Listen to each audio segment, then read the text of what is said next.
자, 그러면 이제 그 한통 관련된 내용을 이제 볼게요. 요거는 이제 통일신라 때 불교인데, 통일신라 불교는 크게 이제 세 가지로 이제 측면에서 볼 수 있죠.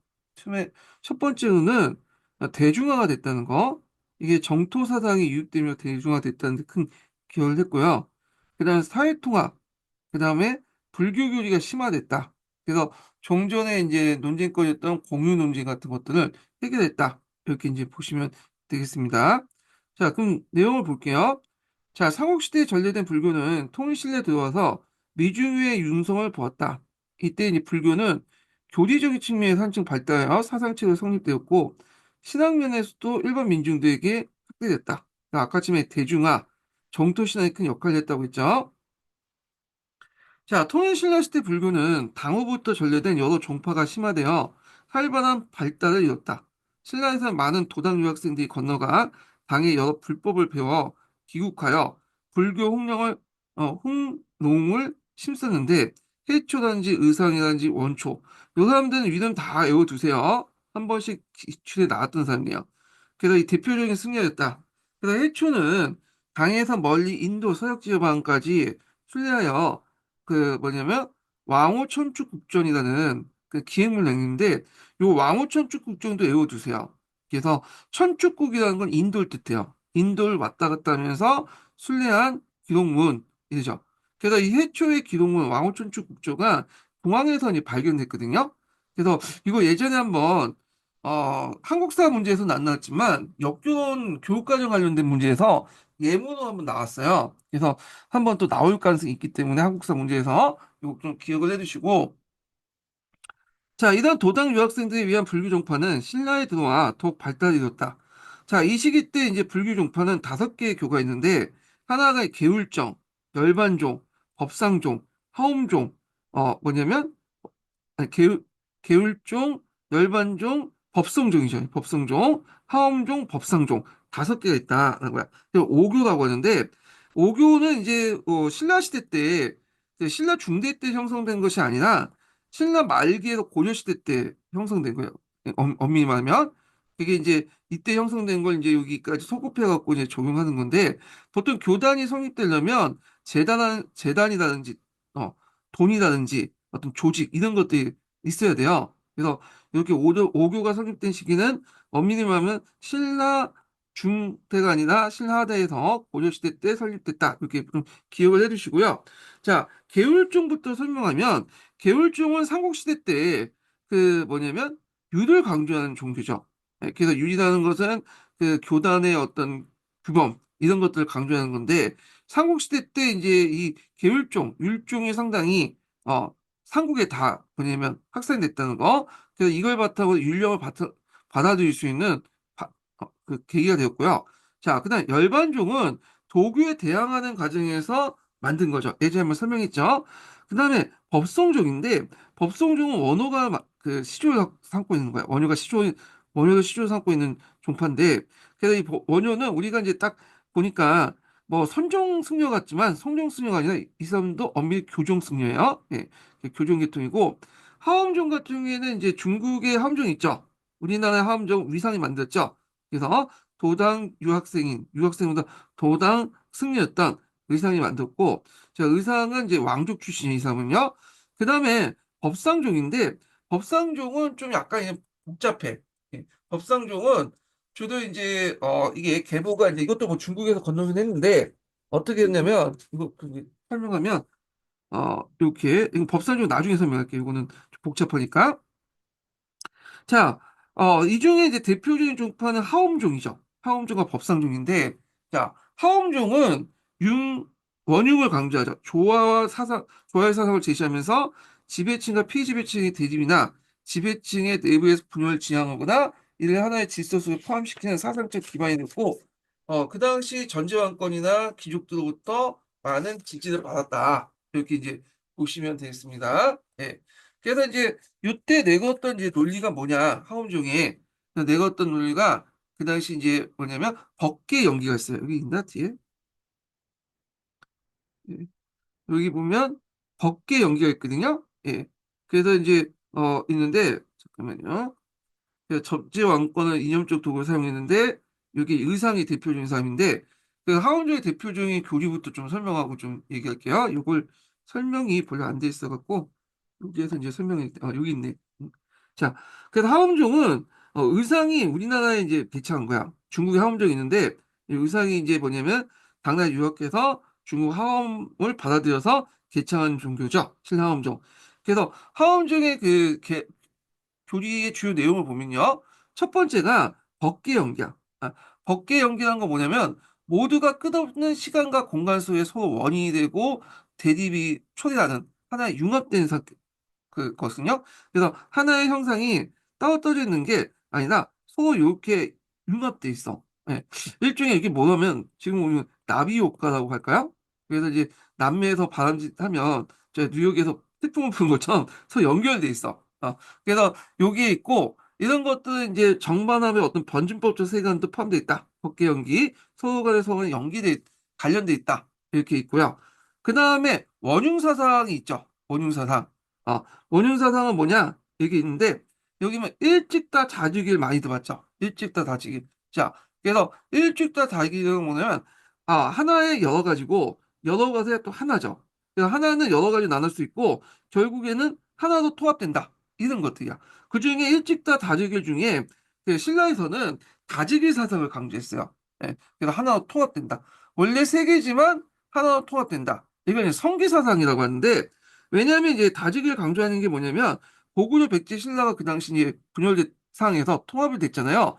그러면 고구려 백제 신라가 하나 통합되기 위해서는 뭐가 필요죠? 전제 왕권, 왕이 필요하죠. 그래서 불교 논리를 통해서 전제 왕권을 강화시키는데 이념적 도구를 사용했다는 거죠. 이게 이제 있고요. 그 다음에 위상은 좀 진골 출신이다 보니까 약간 이제 뭐냐면 뭐야, 좀 대중하고 좀 관련이 없는 것처럼 보이잖아요. 근데 의상의 사상을 보면 상당히 대중지향적인 측면이 있어요. 대중적인 지향력. 그걸 보면 일단 정치권하고 일정을 거리를 두면서 신앙활동을 했고요. 그 다음에 간음신앙과 미타신앙을 또 하엄종에 적극적으로 수용했어요. 그 당시에 이제 그 미타신앙, 간음신앙 예전에 얘기한 것처럼 일종의 이제 정토사상의 일종이죠. 그래서 정토사상은 우리나라 정토종이 따로 만들어진 게 아니라 각 종파에서 그걸 수용했거든요. 그래서 이제 신라 중대에는 미타 신앙이 확산됐는데 그 미타불, 아미타불의 보조 부처로서 보조 보살로서 가는 보살이 있었잖아요. 그래서 이런 것들 하엄종 안에 수용했다는 거. 그다음에 그의 이제 제자 중에 노비 출신도 많고 병졸 출신도 많아요. 그래서 이렇게 딱 정리해서 보면 그 당시 이제 그 의상 사상을 중심한 하엄종 사상을 보면 법계 연기 서로 간의 관련이 다 있다. 원흉사상, 일찍다 다주기 중에 다주기를 더 중요시했다. 그래서 전제왕권을 강화했다는 거. 그래서 위로부터의 어떤 사회통합을 강조했다는 거. 그다음에 세 번째는 대중지향적인 모습이 있는데 가늠신앙과 미타신앙을 적극적으로 수용했다. 이렇게 이제 보시면 되고요. 마지막으로 그럼 하엄종은 보통 공유 논쟁이라는 거 아시죠? 공유 논쟁. 인도부터 중국까지 쭉 해서 인식론 논쟁이 공유 논쟁이거든요. 공유 논쟁은 공간학파, 공간학파를 중간학파라고요.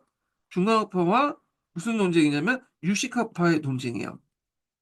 그래서 공간학파, 유식학파가 뭐냐 설명하면 불교 교리까지 다 설명해야 되니까 길고요.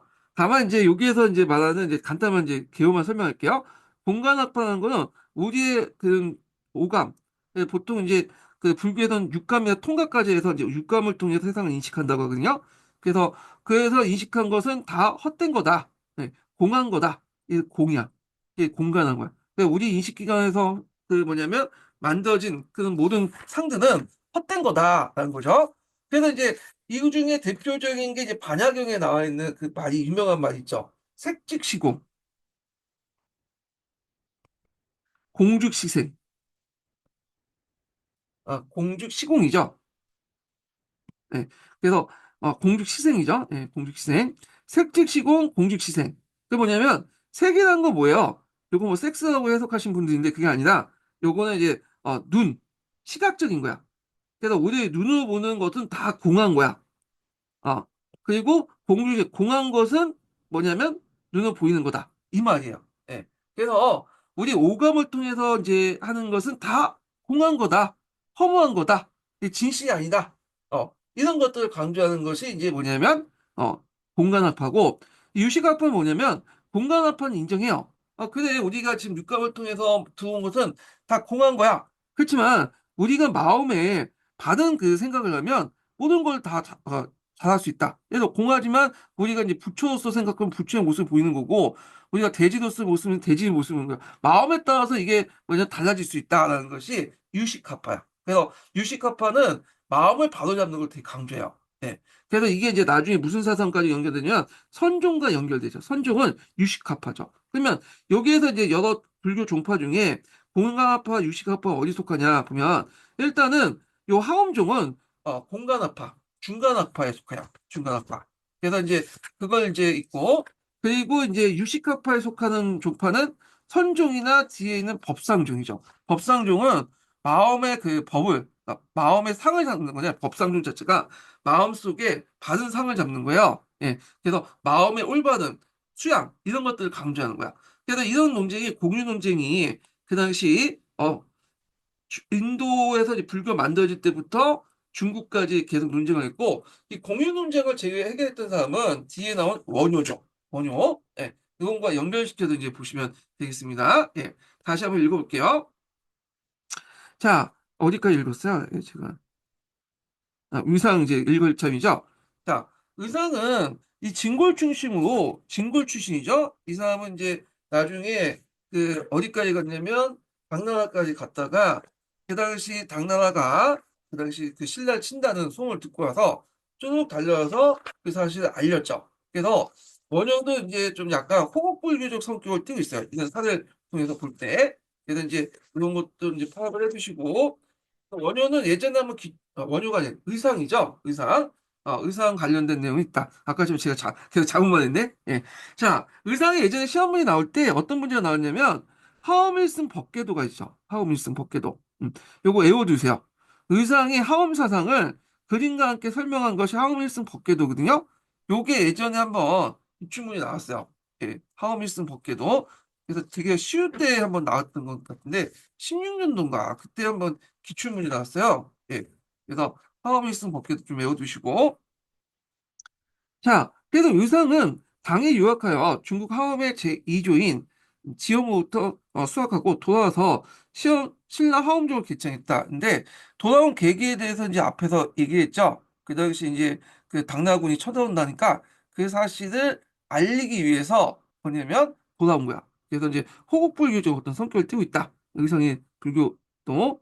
뒤에 이제 하엄의 3조가 되는 법장이 지엄의 문화에서 의상과 동문 서학하여 지엄의 법장을 문지, 의상을 뭐냐 의지 이렇게 이제 해서 대비시켰으며 의상이 귀국한 뒤에 이 두 사람의 교류가 계속됐던 사실은 당시 신라의 하엄학이 중국과 같은 수준이었음을 나타나고 있다. 자, 의상은 제자의 양성과 교세의 학장의 힘을 기울여 하엄종의 이제 크게 번창했고 이 고려 초의 군요에게도 이어져서 그의 범맹은 범맥은 그 신라 하엄종의 주를 형성했다. 예. 그래서 남학파, 북학파 뭐 있는데 북학파 개념이라고 이제 보시면 돼요. 이건 나중에 다시 설명하고요. 자, 그래서 이제 이렇게 있고 그 다음에 법상종 관련된 내용을 좀 보겠습니다. 법상종과 관련된 내용도 예전에 사지성단 관련돼서 제가 한번 시험문제 나왔거든요.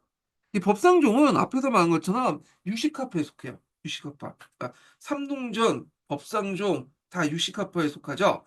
자, 유식학파는 이제 아까 말한 것처럼 마음에 의해서 변화되며 마음을 떠나서 어떤 존재도 있을 수 없으며 이런 것들. 마음의 원리를 규명하고 인간 심성을 심리학적으로 연구하는 것이 유식학파고 모든 것이 마음에 의해서 좌우된다고 생각하는 것이 그 뭐냐면 이 법상종이나 삼동종이나 선종 같은 유식학파들이다. 이렇게 좀 기억을 해두시면 될 것 같아요. 자, 유식학파를 이제 대변하는 법상종 또한 이것도 중국의 그 종파죠. 그래서 수영 경로를 보면요. 여기는 좀 약간 있지만 미륵에서 이제 미륵을 이제 하고 미륵을 숭배하는 그에서 나오고 현장법사가 이제 중국에서 이제 있죠. 현장법사가 이제 세워에서 출발해서 당나라 규기 당나라 국이 장은학파도 하죠. 자, 그 다음에 이제 신의 원칙이 있어요. 원칙. 그 다음에 이 사람은 이제 뭐냐면 서명학파라고요. 자, 그리고 그 제자가 이제 우리나라 왔는데 원칙은 이제 여기 중국에서 죽었고 그 제자들이 도징, 태연, 이런 사람들이야. 그리고 있다는 거. 그래서 실질적으로 이제 법상종을 세운 사람, 우리나라 세운 사람은 태연이야. 태연. 법상종. 그 다음에 또 진표라는 사람이 있어. 진표. 진표는 점찰법회로 유명한 사람이거든요. 점찰법회. 점찰로서 상을 얻는다. 이 중에 이제 점을 쳐갖고 상을 얻는 건데 여기다가 대나무 가지를 넣어가지고 이렇게 하나 뽑아갖고 이렇게 상을 얻는 거야. 그래서 이게 대중화에 크게 영향을 줬다. 그래서 정리하면 미륵보살에서 이제 시작해서 미륵 그 부처 있죠? 여기에서 시작해서 현장법사가 이제 중국의 그 법상중에 돼가고 이 제자들의 국의와 원칙이 있는데 이 원칙이 이제 서명학파죠. 그리고 이 밑에 제자들 도징, 태연 있고 태연 단계에 들어와서 우리나라에 이제 법상중이 만들어졌고요. 그리고 나서 또 대표적인 이 사람이 아까 이제 그 이 사람 누구야? 진표. 진표의 점찰법회가 유명하다. 이렇게 보시면 될 것 같아요. 자, 그러면 이제 내용을 볼게요. 신라 법상의 가장 대표적인 승리로서 원칙을 꼽을 수 있다. 자, 원칙은 당에 들어가 현장에게 그 당시 이제 신유식학을 배워서 법상적 승리로서 학관 지위를 붙였고 현장의 제자인 규기와 교리상에 대입하여 그게 장업화돼서 성화업화를 세웠다. 원칙의 사상은 유식학이었지만 어, 그 당시 또 뭐냐 공간학파도 또 설명했어요. 그래서 원칙 같은 경우에는 유식이지만 아까 이제 법상 중에 육식이라고 있잖아요. 중간학파 견해도 또 받아들였어요. 이게 기본적으로 유식이지만 중간학파의 견해도 받아들였다. 그래서 이런 걸 보시면 되고요. 유식뿐만 아니라 다른 여러 사상도 널리 선명하여 이들을 포용하는 입장에 있었던 것이다. 중국에서는 자원학파를 이단시하고 배척을 받았지만 중국에선 자원학파부터 이단시, 그러니까 서명학파가 이단시 됐다는 거예요. 티베트 불교에 지대한 영향을 줬다. 티베트 불교는 남아교죠. 그래서 밀교라고 하는데, 나중에 제가 밀교에 대해서 설명할 텐데, 밀교는 화려한 것들을 되게 강조해요.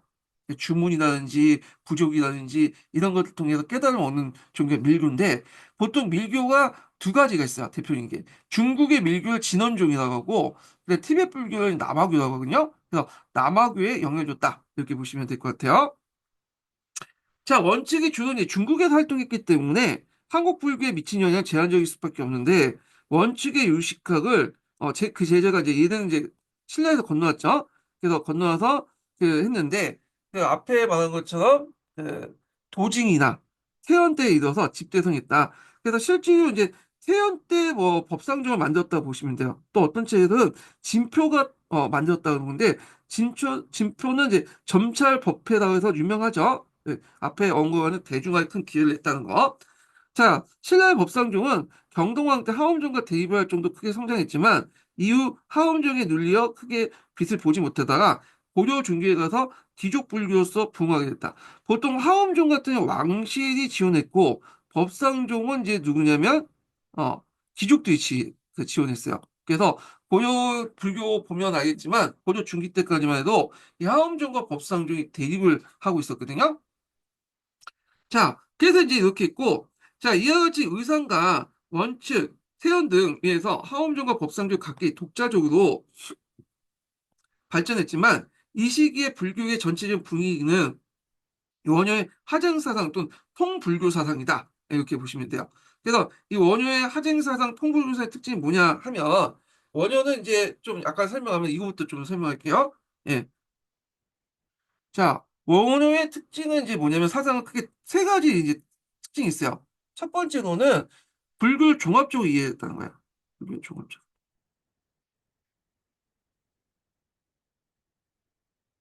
자, 그래서 그 당시 중국의 번역에 중국에서 이제 가져온 이 경전들을 다 이해하고 80여 종의 경전 해석을 갖다 붙였죠. 그래서 그때 뭐 대승기신론서, 시문화쟁론, 금강산맹경론, 그 다음에 무량수경, 종료 등 그 여러 경전에 뭐냐면 소와 논을 붙였어. 주석을 갖다 붙였어요. 그 중에 대표적인 것이 예전에 기출문제 나왔던 대승기신론서와 그 다음에 시문화쟁론이죠. 시문화쟁론. 음. 대승귀신론과 시문화쟁론. 자, 요 논과 소라는 거는 주석을 붙인 거예요. 대신귀신론이라는 경전이 있는데 거기에 논은 뭐냐면 주석을 붙인 거고 그 논에다가 또 주석을 붙인 게 소예요. 예. 그래서 이제 이런 것들이 대표적인 거고요. 예. 자, 그 다음에 또 뭐냐면 불교 사상을 통합했다. 종합적 이해를 바탕으로 해서 불교 사상을 통합했다. 그래서 이거 앞에서 이제 이 통불교적 사상이 여기와 연결된 거야. 어떤 종파에 머물지 않고 통합을 했다는 거야. 어. 그래서 이제 있고 이 사람은 하원경을 최고의 경종으로 인식했긴 했지만 요게 한 종파에 구애되지 않고 융합적인 입장을 보였어요. 그래서 여러 불교를 통합을 했고 그 과정에서 이제 뭐냐면 무슨 논쟁을 해결했다? 공유 논쟁을 해결했다. 예, 공유 논쟁. 그때 이제 해결된 그 공유 논쟁 해결한 방법으로서 일심 사상을 강조했죠. 일신사. 그 어떤 분이 이제 이 사람이 또 하쟁도 강조했고 일심도 강조했거든요. 하쟁이 뭐고 일심이 뭐냐? 상당히 이제 이게 좀 불교 교리를 완벽하게 이해해야지만 이제 할 수 있는데 제가 이제 아는 선까지만 좀 얘기할게요. 그래서 틀릴 수도 있고 있어요. 맞을 수도 있고 했는데 제가 이해하는 그 불교사 하쟁은 뭐냐면 요거는 목적이에요. 목적.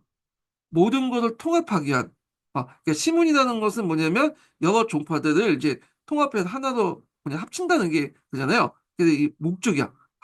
그럼 목적을 하기 위해서는 뭐가 있어야겠죠? 방법이 있죠. 그래서 방법론적으로 이제 일심사상을 내세웠다. 그래서 일심사상을 통해서 하쟁을 지향했다라고 저는 이해를 하고 있거든요. 예. 그래서 요 내용, 일심사상 관련된 내용이 08년도 기출문제에 나왔으니까 좀 기억을 해주시고요. 예.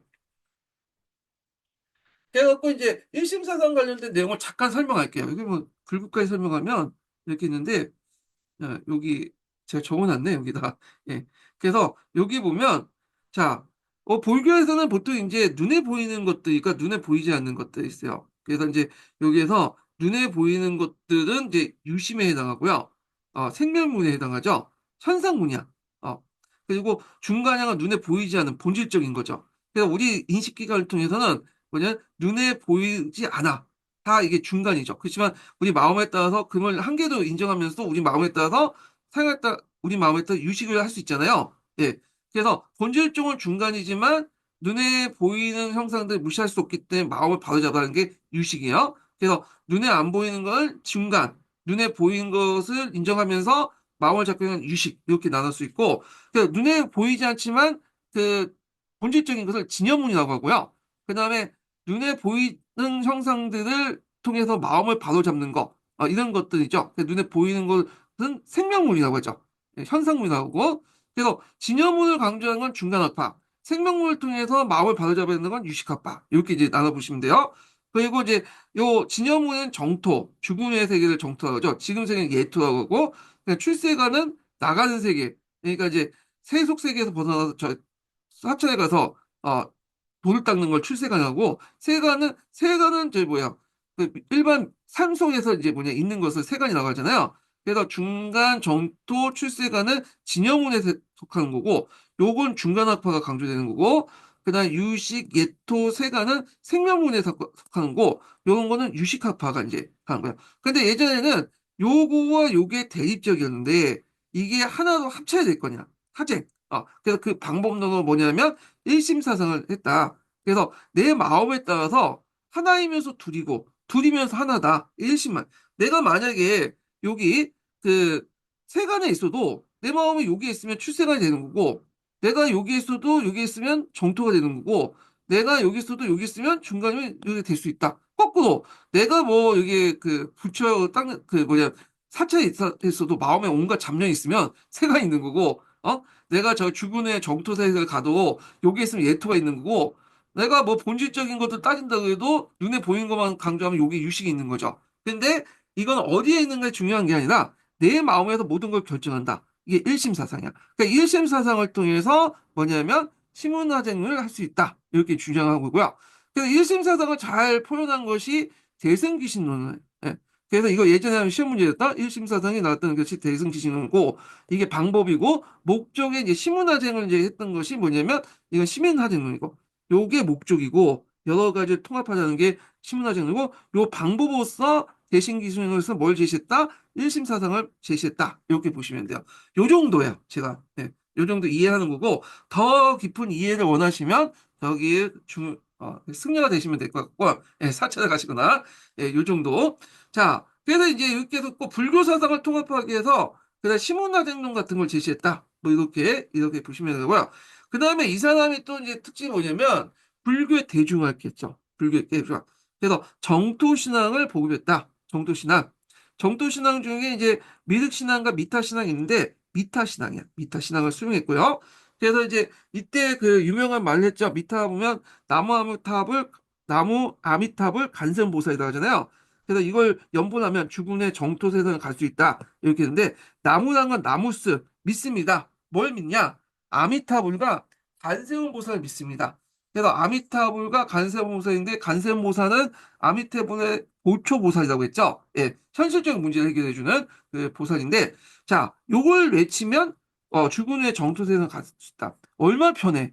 내가 뭐 성불하고 뭐 이런 게 중요한 게 아니라 여기에서는 내가 죽은 후에 저 금락사에 가는 게 중요한 거야. 그래서 이제 앞에서 말한 것처럼 정토정부터 이게 불교가 점점 이제 그 철학이나 심리학이 아니라 종교로 발전되게 돼. 종교로. 그래서 이제 이렇게 보시면 되고 그 다음에 무예가라고 되게 유명하죠. 무예가. 무예가는 이제 뭐냐면 한가 일종이라고 이제 보는데 이거는 이제 거친 것이 없다. 이런 의미에서 이제 무예가를 이제 부르면서 뭐 했다. 뭐 이렇게 해요. 그래서 원효가 이제 파기를 해서 설총을 나왔잖아요. 그래서 후에 이제 속인의 옷으로 바꿔 입고 스스로 소송 조사를 하면서 그 당시 강대들이 가지고 있는 노를 박을 얻어서 노는 박을 얻어가지고 그 박을 치면서 노래를 불렀다고요. 이게 삼국유사에 있는 무예거든요. 그래서 철저한 자유가 중세의 마음에 내재 있다. 이러면서 무예인데 요거는 이제 요 사상에서 볼 수 있죠. 내가 비록 세간으로 해갖고 원래 철사가 있다가 세간으로 파괴를 했잖아요. 그 결혼도 하고 얘도 낳고 그렇지만 이렇게 이제 민중들 어울려 다니면서 세 가지지만 내 마음이 출세간에 있으면 이게 이제 뭐냐면 내 마음은 출세간에 여기에 있는 거죠. 예, 이게 정형적인 일신사상의 것을 자기 스스로 이제 보여주는 거죠. 일신사상을 뭐 이런 것들과 연결시켜서 보면 되겠어요. 자, 그래서 정리해서 얘기하면 공유 논쟁을 해결했다는 거. 예, 두 번째는 불교 사상을 통합을 했다는 거. 그리고 불교의 대중화를 꾀했고 공유사상을 해결하기 위해서 이제 일심사상을 내세웠다는 거. 그리고 대표적인 책이 대승귀신 논소고요. 그다음 불교사상을 통합하는 과정에서 뭐냐면 시문화쟁론을 제시했는데 시문화쟁론은 여러 가지를 조합하자는 거잖아요. 하쟁사상. 요게 방법론으로서 일심사상을 이제 제시했다는 거. 이렇게 보시면 되겠습니다. 그리고 그 당시 그 미타신화 강조해서 불교 대중을 꾀했다는 거. 뭐 이렇게 이제 세 가지를 요약할 수 있다. 이렇게 보시면 되겠습니다. 자, 그러면 다시 읽어볼게요.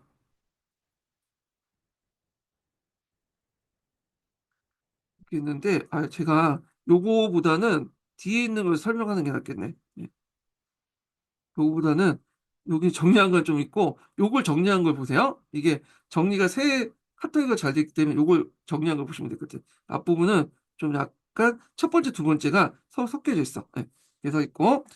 자, 그래서 원효의 하장사상은 통불교적 사상을 특징할 수 있다. 통불교라는 것은 어느 특정 종파를 구애받지 않고 여러 종파들이 합쳐서 하나 묶는 것을 통불교라고 하죠. 예.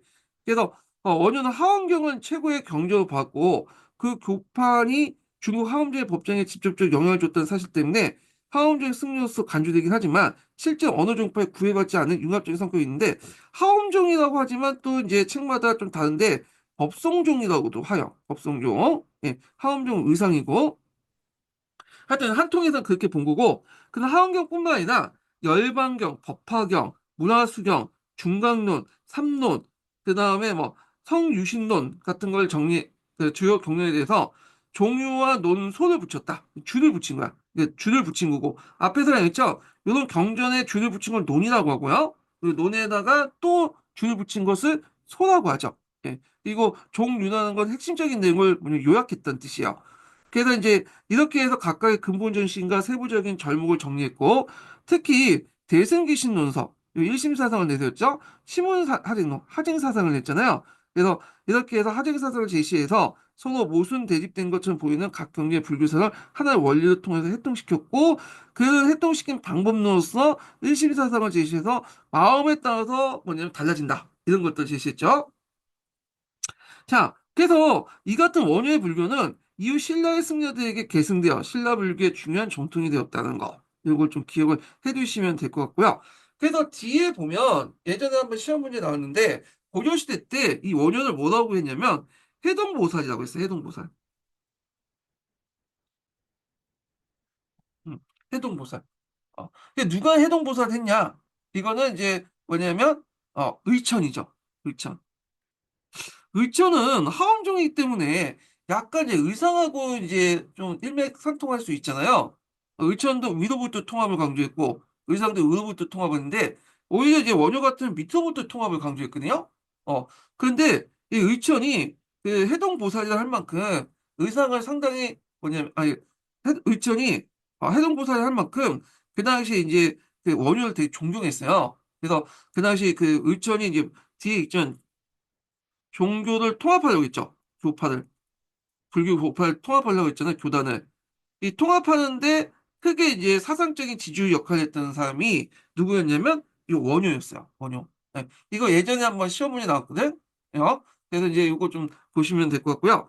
자, 그 다음에 또 원효의 하정 사상은 불교 종합화를 추구할 아니라 불교의 민중화를 추구했다. 그래갖고 원효는 인간의 모든 편안한 기본 원칙을 하정을 중요했고 그것이 지배자의 중심 화합이 아니라 그 앞에서 밑으로부터 통합, 민중을 중심으로 화합을 이제 강조했다. 그래서 이때 도구로서 나타난 게 정토신앙이죠. 네, 정토신앙 중 미타신앙이에요. 네. 자, 그래서 이제 원효가 이제 민중불교를 할 수 있는 정토신앙을 널리 전도한 것은 자연스러운이다. 정토신앙이란 어려운 불교 경전을 이해하지 못하더라도 다만 연불만으로서 서방 정토에 망생할 수 있다는 단순한 신앙이고, 그러니까 이제 요 정토신앙 중에 이제 뭐냐면 미타신앙 관련된 거. 여기는 좀 약간 간략하게 적혀 있어서 그냥 퉁쳐갖고 그냥 하나 묶어갖고 설명하는데 정토신앙 안에는 미타신앙과 미륵신앙, 미륵신앙은 상생신앙과 하생신앙 이렇게 이제 나눠진다고 했죠. 자, 그래서 또한 현세 고에서 벗어나 내세에 죽은 후에 극락왕생하게 비는 내세 신앙이기 때문에 무지하고 가난한 민중들에게 크게 환영을 받았다. 성불이 주 목적이 아니라 내가 죽은 후에 저쪽 천국 극락 그 가거나 내가 살아있을 때 뭐 도솔천을 가거나 그냥 미륵불이 내려서 날 구원해 줄 것이다. 그런 거잖아요. 자, 그래서 이제 신라의 정토신앙은 통일 전에 이미 발생했는데 이것이 특일 우회 특기 원효에 의해서 크게 성행했다고 볼 수 있다. 이렇게 있는데 정토신앙은 통일 전에 이미 발생했는데 이거보다는 전파되었는데 이렇게 맞겠죠? 발생이라는 게 여기 우리나라에서 뭐 만들어졌다는 의미가 내포되잖아. 제 생각에 이게 전파라는 게 훨씬 더 나을 것 같아. 전파신앙. 그래서 전통신앙 같은 경우는 이미 이전부터 들어왔다고 했죠. 예. 그리고 신라 초기 때 이제 신라 아니라 삼국시대 때 정토신앙은 주류가 뭐라고 했어요? 미륵신앙이야. 미륵신앙.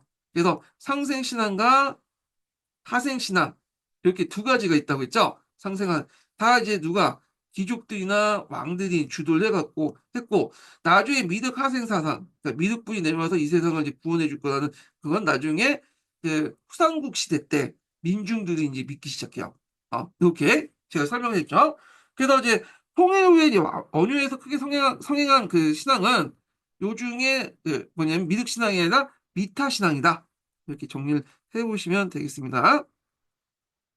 자, 그래서 원효는 불교 교학면에서 높은 경지에 도달할 뿐만 아니라 실제 생활에서 있어서 불교의 대중화에 노력하여 전국을 돌아다니면서 정토신앙을 전파했다. 그때 이제 원효가 이제 나무아미탑을 간세운 보살, 연불만 외우면 누구나 극락에 왕사할 수 있다고 가르치는데 이건 지금 기독교 좀 비슷하죠. 예. 그 개신교들 항상 내세우는 게 예수 천국 불신 지옥. 예수 믿으면 천국 가고 믿지 않으면 지옥 간다. 얼마나 간단해. 저는 이제 기독교인이지만 그래서 이제 항상 그 마음속에 하나님을 숭배하면서 숭배하면서 살고 있죠. 예, 교회는 안 가요. 교회는 가면 이게 제가 이제 강의를 못 하잖아요, 지금. 교회 가는 게 중요한 게 아니야. 예, 믿음이 중요한 거지. 근데 원효도 이제 그렇게 이제 가르쳤던 거죠. 자, 그의 정토신앙은 인간이 모두 평등하다는 기본 원칙에 의해서 생긴 특징이다. 그러니까 이런 원효 사상은 그가 육두푼 출신, 로서 여러 가지 이제 가지고 있는 진골 체제에 대한 현실적 불만도 뭐냐면 반영하고 있다고 보여진다. 이렇게 보시면 되고요. 그래서 이제 그때 미타 신앙을 널리 이제 뭐냐면 확산시켰던 사람이 원효뿐만 아니라 여러 사람이 있었어요. 예. 그래갖고 이제 뭐 미타 신앙 관련돼서는 해숙도 있었고 해공도 있었고 대안도 있었고 뭐 이런 사람들인데 이들 이제 출신들 되게 보면 진골 출신이 아니라 되게 오두품, 육두품 이런 사람들이야. 예. 그래서 이제 있고, 그냥 정토신앙 관련된 내용들을 좀 보면, 그 앞에서 얘기한 정토신앙이, 앞에서 얘기가 뭐야? 어, 특정한 그 종파가 우리나라에서 만들어진 게 아니라 각 종파에서 수용했다고 했죠? 예. 그래서 신라 중대 때 널리 이제 수용했던 그 정토신앙인데, 자, 정토신앙은 원효 또는 어떤 특정 종파에 의한 것이 아니라 전 불교적인 형상이었다. 그래서 화엄종의 본체였던 부속사의 금당이 정토경의 하나인 문왕수경에서 이름 붙인 문왕수전이었고, 그 안에서 모셨던 주부였던 것이 비루냐잡을 모셨던 게 아니라 정토신앙의 아미타불을 모셨다는 거. 또 일반 민중뿐만 아니라 망실로부터 노비들까지 모두가 정토신앙을 가지고 있었으니 정토신앙은 당시 모든 신라인들의 생활의 일부가 되었다. 그래서 앞에 이제 그 의상조차도 정토신앙을 수용했다고 했잖아요. 그런 거와 연결돼서 여기 보시면 될 것 같아요. 화엄종 관련돼서. 자, 그 다음에 입밖에도 통일신라 시대 때는 불교 대중화를 위해서 점찰법회가 있어요. 이 진표, 법상종 관련된 내용이야. 그래서 이거는 뭐냐면 점을 쳐갖고 상을 얻는다는 뜻이야. 깨달음을 얻는다. 그런 내용인데, 이거는 대중화와 또 관련돼 있죠. 그래서 여기 보시면 나무 이게 그 여기 그릇인가? 하여튼 여기에다가 수저통에다가 여기 뭘 집어넣고 나무를 집어넣고 여기 표시해 놓고 딱 뽑아서 상을 얻는 거야. 아까 이제 뭐냐면 좀 미신적인 것도 있죠. 점을 치는 거 비슷하죠? 자, 정토신앙 외에도 간음신앙이 있다. 이렇게 있는데 정토신앙 안에 큰 카테고리 안에 간음신앙이 있는 거야. 아미타불 할 때 이 미타신앙 안에 간음신앙이 있는 거예요. 그래서 간음신앙은 그 뭐냐면 가는 그 보살을 섬기는 거죠. 아, 그래갖고 이제 있고, 그래서 이제 보초보살로서 현실적 고뇌를 해결하기 위한 거다. 그래갖고 이제 좀 기억을 해두시면 돼요. 그래서 간음보살은 빨래하는 안행날 같이 친숙하고 일상적 모습으로 이제 변장을 나타나서 서민대중과 예안을 같이 하면서 사랑을 많이 받았고, 간음사찰 같은 경우에는 이제 뭐 여러 가지 소원을 들어주는 그 사찰이기 때문에 돈을 상당히 많이 번다. 이렇게 보시면 될 것 같아요.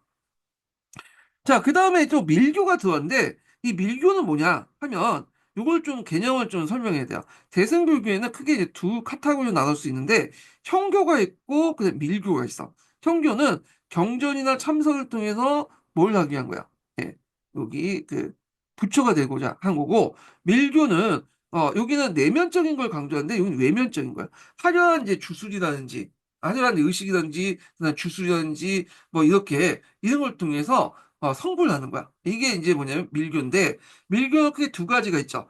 중국식 밀교는 진원종하고, 그 다음에 그 당시 티벳의 그 고유한 정통 종과 결합되어 있는 남아교가 있어요. 우리는 남아교만 잘 알려지는데, 그냥 우리나라에서 들어오는 이 밀교는 그 남아교가 아니죠. 남아교는 제 원나라 때 들어온 거고, 진원종이야, 진원종. 예. 그래서 이제 있고, 밀교 같은 경우에는 화려하고 의식적인 거 이런 것들, 눈에 보이는 것들을 추구하기 때문에 약간 이 대중화와 연결돼 있어요. 우리나라 그 통일신라 때 밀교는 그 앞에 정토사상과 함께 대중화와 연결돼 있다. 이렇게 보시면 되겠습니다. 예.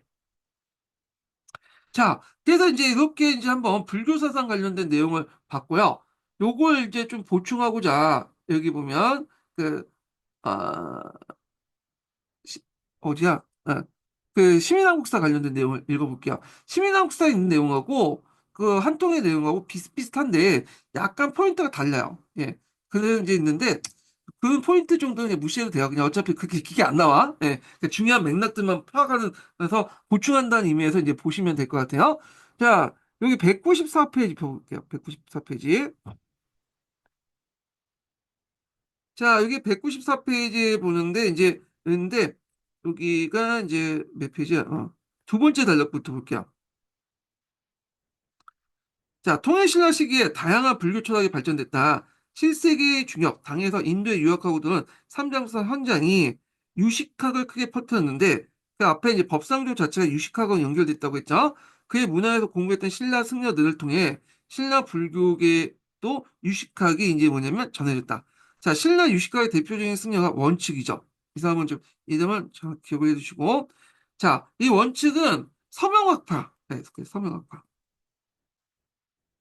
네, 그래서 앞에 장은학파하고 대립을 했다고 했죠. 자, 그는 어려서 당을 떠나서 현장 인도에 돌아온 뒤에도 함께 불교를 번역했다. 참고로 이제 현장이 그 인도에서 막대한 불경을 가지고 와요. 이때 불경은 이제 범으로 이제 구성돼요. 산스크리트어로. 자, 그래서 이걸 이제 뭐냐 번역을 했는데, 자, 이 번역본을 뭐라고 얘기하냐면 신협경이라고 하죠. 신협경. 그 전에 이제 뭐냐면 구마스비 이제 번역한 그 구역경이라고 한 거와 좀 대비하죠. 이건 좀 약간 직역이죠. 의역이고 번역은 이 구역경이 잘 돼 있어요. 예. 자, 하여튼 이렇게 있고 그 불교 번역 사업과 관련된 것은 나중에 이제 중국사 할 때 좀 얘기하고요. 유신학을 깊이 이제 공부하여 그 내용을 소개하는 해신밀 경소 등의 많은 저술을 남겼다. 그래서 이들 저술은 후대 동항 지역을 거쳐 티베트까지 전달됐고 티베트 불교, 남화교에 영향을 줬죠. 원축은 중국 당나라에 활동했으나 그의 가르침을 받고 돌아온 유학생들을 통해서 학문적인 업적이 신라 불교에 전해져 유식학이 크게 발달했다. 그래서 법상조에 이제 세웠던 이제 선조였던 원칙은 있었고 그 제자들에 의해서 이제 뭐냐면 우리나라의 법상주의 만들었다 이렇게 보시면 될 것 같아요. 자, 유식학이 전해진 시기에 비슷한 시기에 하음악도 신라에 전해졌다. 그게 대표적인 의상이죠. 하음악은 앞에 유식학과 달리 법상주가 달리 무슨 학파냐면 공간학파예요. 공간학파. 중간학파라고 하죠. 이 하음악은 공간학파, 중간학파라고 해요. 중간학파. 네. 그래서 중간학파에 대해 설명했어요. 우리 인식기관에 모이는 것은 다 헛된 거다. 그래서 이제 이게 그 뭐냐 하원일승 법계도에도 나오거든요. 그래서 법성은 원통하여 두 모습이 없으니 모든 불법은 부동하고 뭐냐면 본래 고유하다. 우리가 어떻게 생각을 하든 간에 모든 그 모습들은 뭐냐면 우리가 원래부터 고유하고 우리가 인식할 수 없다. 뭐 색즉시공 뭐 이런 것들 이제 통하는 것들 하험학인데 자 의상이 그 중심이 무이고 의상은 당의 지원 문화에서 수학을 했고 지원 사회에 당에서 수양하고 있었다. 그런 중 당이 신라를 침공한 기밀을 보이자 670년에 급히 귀국해 이를 알렸다. 자, 이후 부속사의 하음학을 강의하고 하며 제자들과 함께 수양을 힘썼다. 문무왕이 의상에게 토지와 노비를 하사하여 크게 지원을 하려 했다. 그러나 의상은 승려는 무소유를 지향하며 불교의 가르침을 모두 평등하다는 이유로 거절했다. 아, 이름만 해서 진짜 좀 새겨들어야 할 것 같아. 예. 최근에 이제 어떤 그 스님이 그 뭐 연애 프로그램 나와가지고 뭐 무상을 강조했는데 막상 집에 가니까 뭐 무상하고 거리가 멀죠. 예, 돈도 많이 벌고. 자, 하여튼 무소유 상당히 이제 중요한 거죠. 예. 근데 의상은 여기에서 볼 수 있듯이 앞에서 불교 대중화 이제 관련돼서 한 사례로서 의상이 이 사람은 진골 출신이에요. 그럼에도 불구하고 또 뭐냐면 문망이 적극적으로 하려고 하는에도 불구하고 거절했죠. 즉, 정치권하고 일정한 거리를 뒀어. 예. 자, 그다음 의상은 화엄일승 법계도 이거 외워두셔야겠죠. 화엄 사상을 쉽게 그림을 통해서 먼저 설명한 것이 화엄일승 법계도예요. 도자가 들어가면 그림이죠, 그림. 그래서 화엄학 내용을 정리했다. 화엄일승 법계도 기초에 나왔던 거니까 외워두시고 자, 그의 제자들은 중국에서 법장에서 배우고 돌아온 승려들 통해서 그의 제자들과 중국에서 돌아온 법장에게 배운 도, 들어온 승려들 통해 하오막은 신라 불교에 점차 널리 확대했다. 이 하오막이 이제 하옴종의 바탕이 됐던 학문인데 되게 요 사상의 통불교적 그 성격이 있어요. 그러니까 모든 종파를 좀 아우르는 성격이 있어요. 이게 약간 그래서 이제 있고 이게 전제왕권적인 측면을 강조되지만 이런 측면이 있다 이렇게 보시면 될 것 같고요. 그래서 종파를 떠나서 하원경을 다 보고 읽어. 그러니까 우리 시고 때문에 법학 공부할 때 저 민법, 헌법을 읽잖아요. 이런 그게 하원경 역할이에요. 자, 하여튼 이렇게 있고. 자, 유식학과 하원학을 널리 연구하는 가운데 원효는 기존의 불교 사상을 토대 위에 종합한 독자적인 불교 사상을 제시했다. 그래서 이 독자적 불교 사상은 아까 얘기한 것처럼 뭐가 뭐죠? 예, 하쟁 사상이죠. 하쟁 사상. 하나로 통합시킨 통불교적인 어떤 성격을 띠고 있는 건데, 그거에는 목적에 따라서 그 당시 이제 공유 논쟁을 해결하기 위해서 방법론으로서 일심 사상을 제시했고, 그 다음에 하쟁을 신하게 한 어떤 대중화 사상으로서 미타신앙, 정토사상, 미타신앙 사상을 보급했죠. 이렇게 이제 이해를 해주시면 돼요. 이렇게.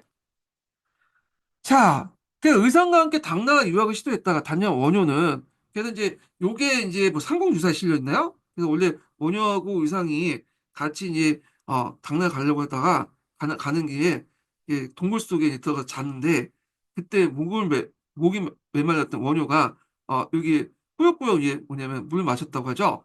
근데 자고 나니까 해골문이야. 그 원효가 깨달음 얻은 거야. 당나라 가서 깨달음 얻는 거는 그냥 여기에서 깨달음 얻는 게 낫겠다. 내가 이제 이걸 뭐, 그 생수를 마실 때는 이렇게, 그 뭐라고 생각해? 그 해골물이라 생각하지 않았는데 그냥 마셨잖아요. 근데 깨어나니까 해골물이니까 막 토하고 그러니까 생각에 따라서 이제 뭐냐 달라질 수 있다. 이렇게 깨달으면서 원효는 저기 당나라 유학을 안 가고 의상은 갔다. 여기 있는데, 이렇게 있죠. 그 의상하고 원효가 같이 갔는지는 모르겠어요.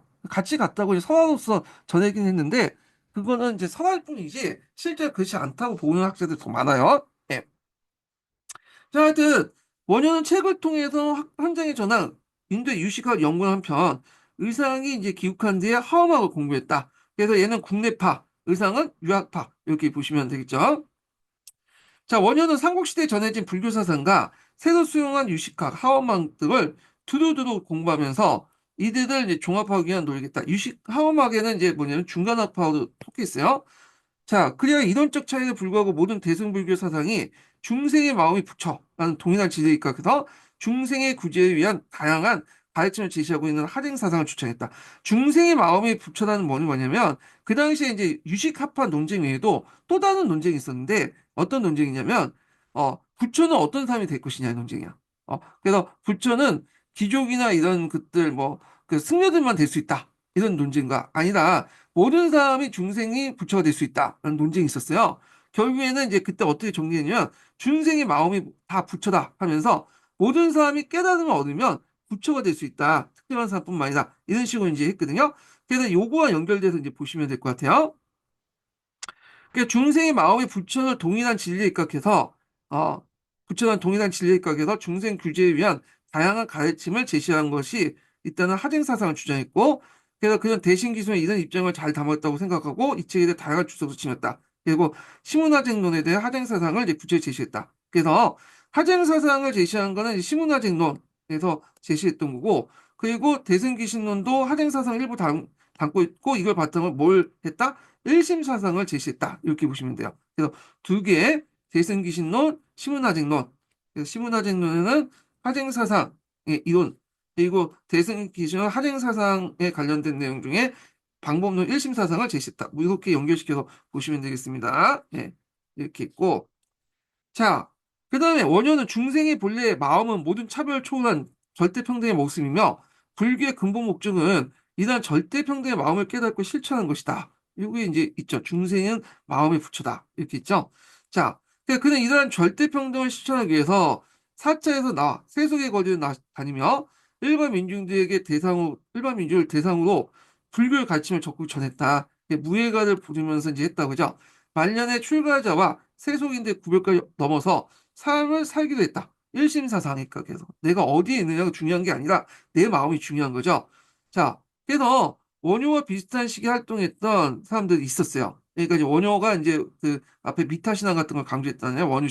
그 정토신앙을 그 대중화시키고 그런 사람들도 이제 있었다는 거. 해숙, 해공, 대안 이런 승려들도 있는데 이 출신들 보면 되게 오두푼, 뭐 육두푼 출신들이야. 네.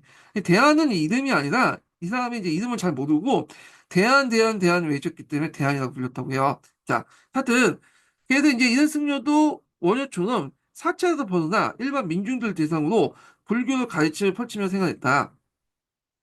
그래서 이제 민중 포교자들의 활동으로 불교 신앙은 귀족뿐만 아니라 일반민들에게 널리 퍼졌다라는 걸 보시면 되겠고요. 자, 불교가 일반민들에게 확대된 가운데 사후의 이상세계에 대한 신앙도 확대됐다. 그래서 이제 여기 보면 도솔촌의 청상세계 외에도 아미타불의 극락세계가 4회 이상세계로 제시했는데 요 4회 이상세계면 도솔촌은 죽은 후에 온 게 아니라 살아있을 때 올라가는 거야. 이거는 아미산의 꼭대기에 있는 거고 그 위에 이제 북쪽에 극락세계가 있는 거죠. 이걸 정토라고 하죠. 아미타불이 주재한 사후세계를 얘기하죠. 그래서 죽은 후에 극락세계에 태어난 아미타불의 가르침을 들으며 수행에만 전진을 깨달으면 이르는 정토신앙은 통일신라 불교의 대표적인 신앙으로서 왕족부터 노비까지 폭넓게 확산됐고 지옥의 중생을 구제한다는 지장보살에 대한 신앙도 널리 있대. 지장보살은 여기에도 처음 나왔네요. 예. 그래서 이렇게 있고 그래서 이제 이렇게 해서 불교 대중화 관련된 내용을 이제 봤습니다. 그래서 불교 사상은 좀 어려워가지고 다 이걸 제가 뭐 깨달는 게 어렵죠. 인용 공부하면서 어떻게 불교 사상을 다 깨달아요. 근데 이제 일종의 불교의 중요한 것들, 교리들만 좀 아시면 될 것 같아. 이렇게 있고 여기 보면 이제 여기 있는 시민한국사 분류와 한국사 통일 분류가 좀 약간 다른 내용이 있는데 이건 관점에 따라서 분류한 거예요. 이분들도 뭐 불교에 대해서 정확히 알고 분류한 건 아니기 때문에 그냥 요 중요한 핵심 포인트만 이제 좀 기억을 해두시면 될 것 같아요. 이건요. 그래서 요즘에 하여튼 묻지마 살인 같은 것들이 많이 일어나더라고요. 묻지마 살인들이 많은 것은 마음의 문제가 있거든요. 마음이 제대로 잡히지 못하기 때문에 일어난 거잖아요. 그래서 그로 인해서 우울증 걸리고 요번에 보니까 이제 대전의 모 교사 여교사는 이제 화풀이로 짜증난다는 이유로 진짜 관련도 없는 어린애들 막 죽이고 그러잖아요. 예. 이게 다 마음의 이게 문제 때문에 그런 거야. 예. 그래가지고 제가 이제 불교를 이제 저도 잘 불교를 모르지만 예전에 불교 강의를 한번 들은 적이 있어. 도울 선생님이 한 강의인데 이 사람이 이제 불교 교리에 대해서 되게 쉽게 설명을 하더라고요. 그래서 나도 나름대로 완벽하지 않지만 뭔가의 깨달음을 얻었어. 그래서 불교 강의 듣거나 뭐 도교 강의, 노장사상 강의 들으면 이게 뭐라고 할까요? 마음이 편해진다고 할까요? 네, 그런 거 들어. 이게 불교라는 것 자체가 종교적인 것보다는 좀 뭐냐면 이게 심리학이면서도 철학적인 모습들이 강하거든요. 그래서 여러분들 마음이 혼란하고 좀 우울할 때 불교 강의를 들으면 상당히 좀 마음 평온한 걸 들을 수가 있어. 예. 자, 하여튼 뭐 이렇게 있고 자, 하여튼 이거요. 자, 그 다음에 넘어가서 다시 한 통을 이제 보겠습니다. 자, 미술의 발달 관련된 내용인데, 미술은 이제 뭐 거의 안 나왔죠. 그래서 이제 잠깐 나온 것만, 언급된 것만 볼게요. 여기 보면 불국사 석굴암이 있어요. 이거 경덕왕의 한화정책 관련된 문제에서 시험에 나왔던 건데, 보면 통일신라 미술을 대표하는 것이 불국사와 석굴암이다. 자, 이 둘은 신라 문화의 망객인 경덕왕 때 제사인 김대성이 만들었다고 돼 있죠. 그래서 해공왕 때 완성됐지만, 실질적으로는 이제 뭐냐, 국가 차원에서 만들었다. 이렇게 보고 있어요. 자, 불국사는 원래 대교 사찰이었으나 임진왜란 때 목주공을 모두 불타 없어지고 다만 석조군만 지금 남았다고 하고요. 그래서 뭐 이 불국사 관련된 내용은 각자 읽어보시고 자, 그 다음에 여기에서 보면 석가탑이 나는데 탑도 예전에 한번 시험 문제 나왔어요. 네, 탑도 되어갖고 있는데 보통 통일신라 때 탑들의 특징이 뭐냐면 삼층탑이에요. 그래서 다층탑이 아니라 삼층탑 양식으로 되어 있거든요. 이거 좀 기억을 해두시고요. 자, 그래서 석굴암 같은 경우에는 중국도 이제 석굴사원 있죠. 원래 석굴사라고 해갖고 이제 석굴사라고 해갖고 이제 독립된 사찰이었는데 하여튼 이 석굴암도 같이 이제 중국도 석굴사원이 있었어요. 이 석굴사원이 왜 만들어졌냐면 인도에서 이제 이게 처음 만들었다고요. 인도 같은 경우에는 습하잖아요. 그러니까 이제 거기에서 이제 날씨가 더우니까 동굴에 사찰을 만들어갖고 이제 이렇게 했던 그 습관도 있었나 봐. 이것이 중국에서 건너와서 우리나라에 건너는데 중국하고 인도의 석굴사원과 달리 중국과 인도의 석굴사원은 주로 이제 뭐냐면 자연 암석을 이용했거든요. 근데 우리는 하강을 쌓아서 인조석굴을 만들었다는 특징이에요. 이런 것들이 석굴의 특징이다. 이렇게 보시면 되고. 그래서 석굴암이 이제 무너졌다가 일제시대 때 약간 복원을 했는데 엉터리 복원했죠. 그러다가 이제 강복 후에 다시 복원을 했고, 그렇게 했다는 거. 그래서 여기에도 뭐 전체 조합이가 있다. 뭐 이렇게 있고. 자, 그 다음에 이제 이거는 각자 읽어보시고, 고분을 보세요. 고분. 고분이 이제 예전에 시험 문제 나왔죠. 자, 통일신라 이전까지 이제 6세기 때까지 4세기, 6세기 때 신라 대표적인 그 무덤 양식이 돌무지 덜련 무덤이라고 했죠. 예. 그래서 적성 목각본. 그런데 이제 나중에 버프왕 때 들어와서 6세기 중반 때죠. 이게 구일식 돌방 무덤 바뀌어요. 예. 그러면서 이제 있는데, 자, 읽어보겠습니다. 자, 고부는 돌문신라 시대 때 보면 그 양식이 변해서 동네 돌무지 무덤 대신 돌무지 무덤 할 뻔이면 약간 이제 맥쪽이 얘기하는 적숙청? 이거 좀 약간 용어가 그런 것 같아. 돌무지 덜런 무덤이죠. 정확한 말은 돌무지 덜런 무덤을 해야 돼. 이렇게 용어가 좀 잘못된 것 같아. 돌무지 덜런 무덤. 돌무지 무덤이라고 하면 저쪽 고구려의 맥족이 만든 초창기 때 무덤 있죠? 요거 연상시키잖아. 돌무지 덜런 무덤 한자 적으면 아 잠깐만요. 적성 목합본 이렇게 이제 얘기하시면 되죠. 자, 그래서 이때 이제 군식 돌방 무덤, 행렬식 석실문이 등장했죠. 백제와 고구려 영향을 받은 것 같아요.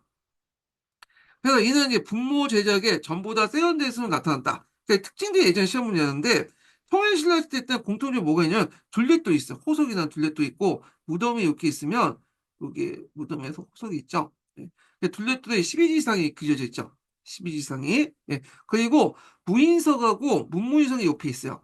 예.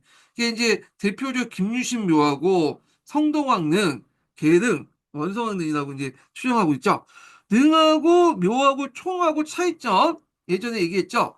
능은 왕과 왕비의 무덤을 능이라고 하고 있고 총이라는 것은 신분을 확실치 않은 사람, 이게 왕인지 뭔지 대해서 그 뭐냐면 잘 모를 때 이제 얘기한 거고 이게 신분이 확실한 묘다 하면 김유신 묘같이 이게 묘로 쓴 거죠. 김유신은 나중에 왕으로 추종을 받죠. 그래서 김유신 묘를 따로 이제 부른 명칭이 있는데 제가 잠깐 까먹었고 자, 하여튼 그 다음에 이제 성동왕릉과 계릉은 12지선뿐만 아니라 문무인성과 석자산까지 갖춰 통일의 대표적인 부분이었다. 그래서 앞에 언급했던 이제 세 가지가 다 갖춰졌다는 거예요. 둘레돌도 있고, 그 다음에 12지상도 있고, 석상도 있고, 그러니까 그 무인석도 있고 석사도 있고 그리고 외워두세요. 그래서 통일신라의 무덤의 완성판은 요거 다 12지상, 문무인석, 석사장 그다음에 요거 외에도 이제 앞에 언급했던 것도 있죠.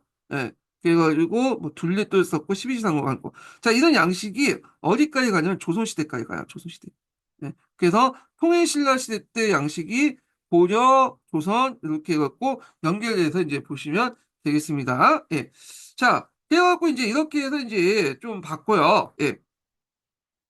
자, 그 다음에 이제 요와 관련돼 갖고 이제 보면 이거는 있긴 있는데 굳이 시민화국사까지 읽을 필요는 없을 것 같아요. 여기는 이제 그 정도만 한 통 정도만 읽어도 될 것 같아. 그래서 이제 여기까지 끝낼게요. 여기는 좀 발해로 넘어가겠습니다. 발해 이제 여기 있고 발해로 넘어갈게요. 교과서 한번 읽어보죠. 발해.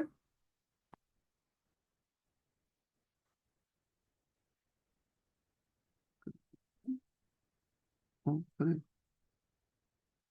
발해와 관련돼서 시험 문제가 몇 번 나왔죠. 예. 그래갖고, 있는데, 발해가 이제 볼 때 이제 발해 외교 관계 있죠. 발해 외교 관계. 이걸 이제 중점적으로 봐야 되겠죠. 그 다음에, 어, 두 번째로는 이제 뭐가 있냐면, 외교 관계 있고, 또 하나가 이제, 갑자기 생각나네. 동국공정. 이거 예전에 한번 시험 문제 나왔던 건데, 그래서 보통 이제 고구려와 발해의 역사를, 그런 중국의 역사, 지방 정권 편입시키려고 하잖아요. 요거 관련돼 갖고 한번 시험 문제 나왔어요. 이 동국공정. 그 다음에 발해의 어떤 권력 구조. 요거 이제 나왔고, 그 다음 발해 같은 경우에는 또 불교 문화가 발달됐어요. 불교 문화. 이거는 당나라 문화보다 이제 고구려의 이제 불교 문화를 영향을 받았다거든요. 유물 유적과 관련돼서 시험 문제 나왔던 거고요. 어, 그 다음에 이제 다섯 번째로는, 뭐가 있냐면,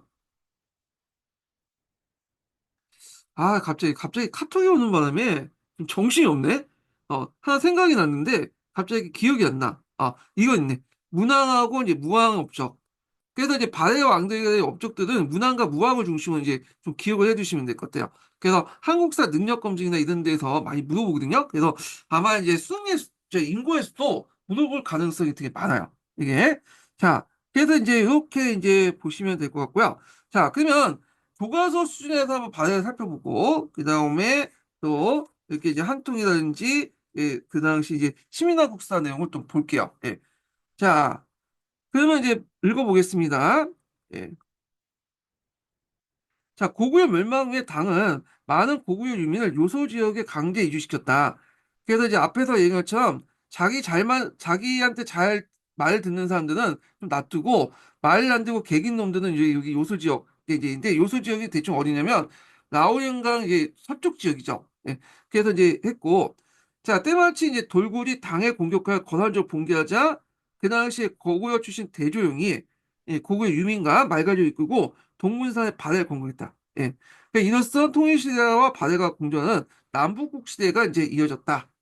그다음 바다는 건국 초에 당과 대립을 했는데 무왕 때 대립이 심했죠. 문왕 때는 좀 친선관계였고 문왕은 장군을 보내서 상동반도를 공격해서 했고 돌고가 일본과 외교 관계를 위해서 당과 신라를 견제했다는 거. 근데 문왕은 이제 좀 약간 친선관계 돌아서게 되죠. 그 후부터 이제 당나라하고 이제 친선관계 유지가 되는데 당과 친선관계를 맺고 문물을 적극적으로 수용하여 중앙 통치 제도를 정비했다는 거. 자, 이후 바다는 선왕 때 최대 영토를 이제 확보하고 해동성국이라 불렸다. 예, 이렇게 보시면 될 것 같고요. 근데 바다는 10세기 초에 지배층이 분열한 가운데 건환족의 침해받고 멸망했죠. 요에 의해서 멸망했잖아요. 그래서 많은 이제 바다 유민들이 골고루 망명했다. 이렇게 이제 보시면 될 것 같은데 그래서 이제 한번 개관해서 쭉 읽는 거예요. 지금 자세한 내용은 이제 한통이나 신민한국사를 통해서 읽어볼게요. 자, 그 다음에 바다의 통치 제도는 이제 어떻게 했을까? 이렇게 했는데, 바다는 당해 제도를 받아들였죠. 삼성 육부 제도를. 그렇지만, 육부의 운영 방식이 좀 달랐어. 삼성 육부의 운영 방식이. 여기 보시면, 있는데, 중대선, 송조선, 정당성 중에 권한이 큰 게 그 정당성이야. 근데 이 정당성은 당나라 상소성 같은 게그 거든요. 근데 이게 상서성이 이제 강나 같은 경우에는 별로 기능이 못하는데 여기는 여기에 권력이 집중돼 있죠. 이 정당성이. 그리고 정당성도 자사정, 우사정 해가지고 이원적으로 운영했다. 이렇게 있는데 이거는 이제 발해의 특징이라고 이렇게 얘기하고 있는데 당나라도 그렇게 운영했어요. 예, 그렇기 때문에 이건 발해의 특징은 아닌 것 같은데 아마 이분이 이제 당나라 역사를 잘 모르는지 그렇게 해갖고 그렇게 쓴 것 같아. 그 다음에 이제 충인위지예신 그래서 육부의 명칭 있죠. 육부의 명칭을 이렇게 유교적인 어떤 명칭으로 아하했다. 예. 그래서 아름답게 꾸몄다. 라는 게 특징이잖아요. 요거는 나중에 좀 얘기를 할게요. 자, 그래서 육부는 당과 달리 유교식 명칭을 사용했고요. 그래서 자사정, 우사정을 두어서 이론적으로 구성됐다는 거. 자, 그럼 지방에는 오경제를 뒀죠. 오경제. 오경 관련된 내용이 이제 시험문이 나왔는데 잠깐 오경 볼게요. 예. 오경의 위치 관련된 내용을 좀 파악을 해두세요.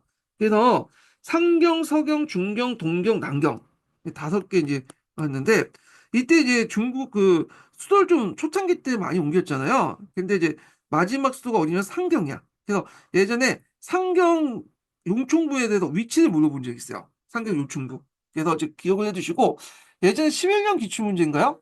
네.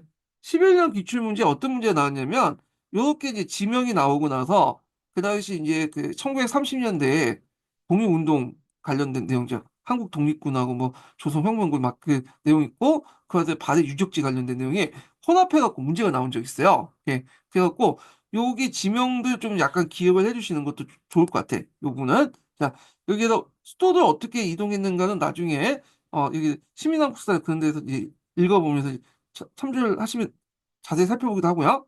자, 그 다음에 자사정, 우사정을 또 이원적으로 운영했다. 그래서 이게 이제 특별한 건 아니란 거는 당나라도 그렇게 운영했기 때문에 특별한 건 아니에요. 이거는. 예.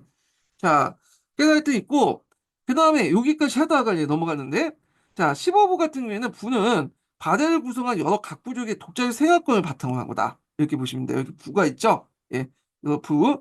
그래갖고 이제 뭐 정리부, 안변부, 안원부, 솔빈부 등등등 있는데, 여기 부 중에 좀 기억할 게 뭐냐면 솔빈부야. 솔빈부가 뭘로 유명하냐? 말로 유명해, 말로. 예.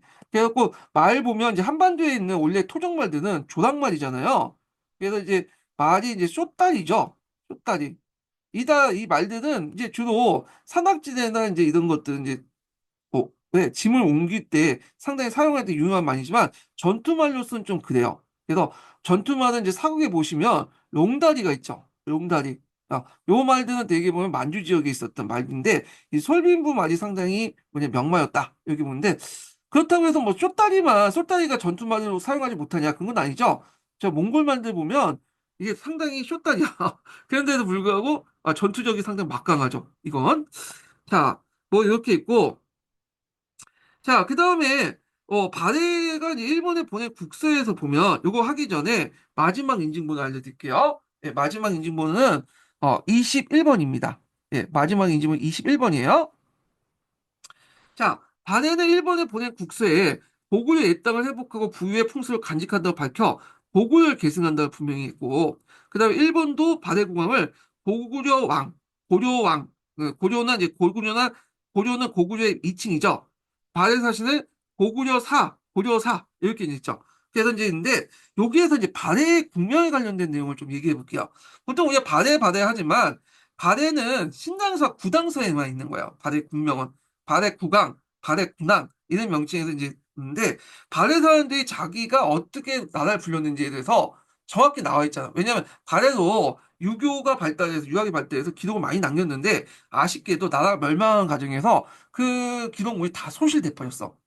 후대 정리가 안 됐고 그래갖고 주로 이제 이렇게 신당서, 구당서 아니면 속일본기 같은 일본 사서를 통해서만 이제 뭐냐면 발해 역사를 이제 유출할 수 있기 때문에 발해 그 중후기 때 역사가 좀 명확하지 않은 것도 있어요. 예. 근데 중국 측만 이제 발해라고 하지. 일본 측 기록에 보면 다 고조. 여기 보면 고조. 이런 말씀. 그러니까 그 당시 발해 사람들은 발해라는 것보다는 고조라는 걸 더 많이 사용했다. 예. 이런 걸 통해 이것이 발해가 고구려 개성국가라는 걸 한 거죠. 그럼 왜 발해라는 걸 중국에서는 발해 그러냐?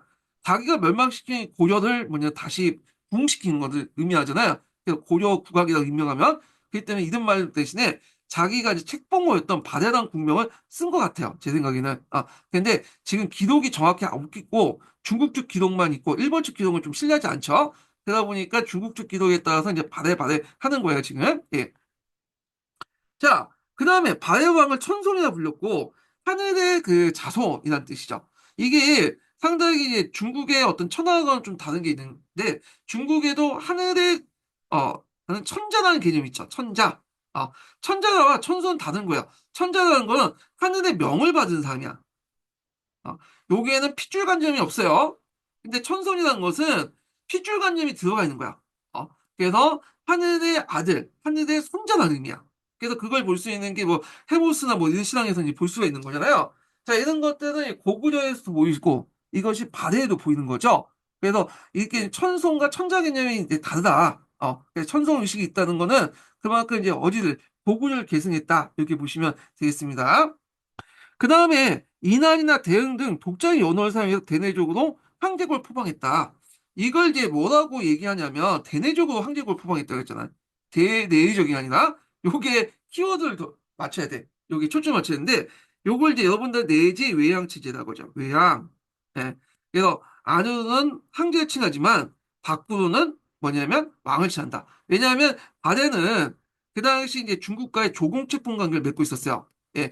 그래서 중국부터 이제 뭐냐면 여러 가지 물자를 받으려면 조공 무역을 통해 하면 뭐냐면 자기 연호를 취할 수 없죠. 예, 겉으로. 그래서 안으로 국내용으로 뭐냐면 이난과 대응 같은 독재 연호를 취하고요. 다만 뭐냐면 중국과의 그 당나라 관계에서는 당의 연호를 썼죠. 그래야지 당나라가 받아주니까. 예. 그래서 이제 있는데 이게 이제 발해뿐만 아니라 그 당시에 고려도 마찬가지죠. 고려도 이제 연호를 사용했던 게 있었죠. 물론 처음부터 끝까지 다 연어를 사용한 게 아니라 초반기 때 연어를 몇 번 사용했죠. 그때도 이제 내세웠던 게 내재 요양이죠. 그래서 안우는 항제국체제지만 밖으로는 뭐냐 제후로 내세우면서 이렇게 했기 때문에 연어를 일부 사용했고 항제국 용 그 의식 체계를 만들었죠. 항제국의 어떤 그 의뢰나 이런 것들 이용했죠. 자, 뭐 이런 것들 이건 나중에 좀 설명할게요.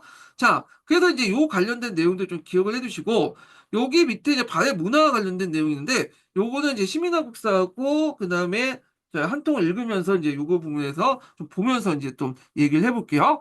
그리고 뒤에 보면 이제 뭐가 있냐면 지학사 있는데 뭐 지학사도 뭐 크게 내용은 비슷비슷한 것 같아요. 다만 이제 여기에서 볼 수 있는 게 구체적인 사료가 나오죠. 발해 고구려 계승의식. 그래서 뭐와 연결돼서 봐야 된다? 동북 공정과 연결돼서 봐야 된다. 자, 여기에서 잠깐 더 설명하면 이게 예전에 기출문에 나왔던 건데, 발해를, 보는 각국의 시각이 좀 달라. 자, 중국은 어떻게 보냐면, 당연히 동북공정에 따라서 뭐냐면, 지방정권이다. 이렇게. 그리고 말갈족이 세웠던 국가다. 이 말갈족은 뭐와 연결돼 지금 만주족 국가죠. 소수민족의 세운 지방정권이다. 이렇게 이제 보고 있어요, 중국은. 자, 그러면 일본과 한국은 어떻게 보고 있냐? 어, 일본과 한국, 북한까지 포함해서 어떻게 보냐면, 일단은 상층부는 고구려, 그 다음에 하층부는 말갈족으로 구성돼 있다. 이렇게 보고 있죠. 그리고 고구려를 계승한 국가다. 이렇게 이제 보시면 될 것 같아요. 일본이 이제 우리 한국의 인식하고는 좀 동일한 게 좀 약간 의아한데 다 이게 정치적 의도가 있는 거예요. 만선사관에 따라서 이제 그 얘기를 하고 있는 거거든요. 그러니까 똑같은 얘기나도 맥락이 달라. 얘네들하고는. 자, 그래서 이제 이렇게 있고 그다음 러시아가 있죠. 러시아. 러시아도 바레사하고 좀 관련돼 있어요. 왜냐하면 러시아 지금 연해주 지역 있잖아요. 연해주. 그래서 연해주 지역하고 관련돼 있기 때문에 러시아도 나름대로 바레사에 대한 어떤 그런 반언권을 갖고 있는 거예요. 예. 그래서 이제 러시아 같은 경우는 어디에 있냐 생각하면 러시아 보면 소수민족도 있죠. 예. 러시아의 소수민족의 역사다. 이렇게 본 거야. 당연히 바레사는 러시아사다. 이렇게 이제 보고 있는 거죠. 그래서 각국의 입장이 다른 건데 당연히 이제 여기는 한국이잖아요. 한국의 입장에서 중국의 동국공적, 지방정권이고 말갈족이 세운 국가다. 이런 걸 비판하는 내용이죠.